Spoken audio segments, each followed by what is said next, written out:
Big बॉसला फक्त Rakesh Bapatla winner करायचं आहे, बाकीचे सगळे इथे टाइमपाससाठी आलेले आहेत. एकदा जर राकेश बापटला विनर घोषित करून टाका. विशालला खरंच खूप माज आलेला आहे. तो प्रत्येकाशी उद्धटपणेच वागतो आणि प्रत्येकाला उद्धटपणे बोलताना सुद्धा दिसतो. टोळी ग्रुपचा एक मेंबर बाहेर काढला विशालने आणि स्वतः इथे स्वतःची घाण करून घेतोय. अशा प्रकारच्या भन्नाट कमेंट्स या भाऊच्या धक्क्याच्या प्रोमोवरती आलेल्या आहेत. चला तर बघूयात नक्की काय घडलेलं आहे.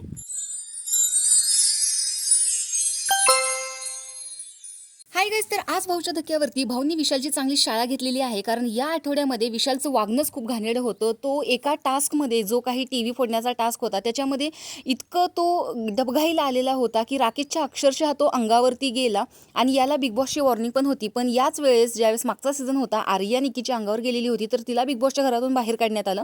पण यावेळेस विशाल कोटी यांना स्पष्ट शब्दात तुम्ही धक्काबुक्की केलेल्याचं लक्षात येऊन सुद्धा त्यांनी विशाल कोटीवरती कोणतीच ॲक्शन घेतली नाही, ना की त्याला घराच्या बाहेर काढलं.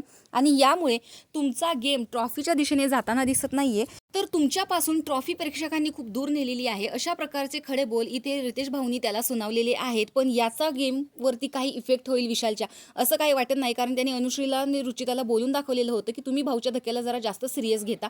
त्यामुळे विशाल भाऊंच्या या गोष्टीला जास्त सिरियस घेईल असं काही वाटत नाहीये. कारण त्याच्यावरती कोणताच प्रकारे इफेक्ट होताना दिसत नाहीये. त्याचा गेम हा त्याच्या मर्जीनुसार चाललेला असतो. त्याला भाऊ काय सांगतायत, बाकीचे सदस्य त्याच्याविषयी काय विचार करतायत याच्याशी त्याचा कसलाही संबंध नसतो. विशाल सुद्धा इतरांविषयी खूप जास्त पद्धतीचं बॅकबिचिंग पाठीमागे करत असतो. इव्हन काल जो जेवणावरून रेवा आणि अनुश्रीमध्ये वाद झाला त्यावेळेस त्याचं असं म्हणणं होतं की आता परत होऊ दे, आम्ही यामध्ये बोलू. म्हणजे सागर आणि विशाल हे दोघेही या गोष्टीमध्ये बोलणार होते.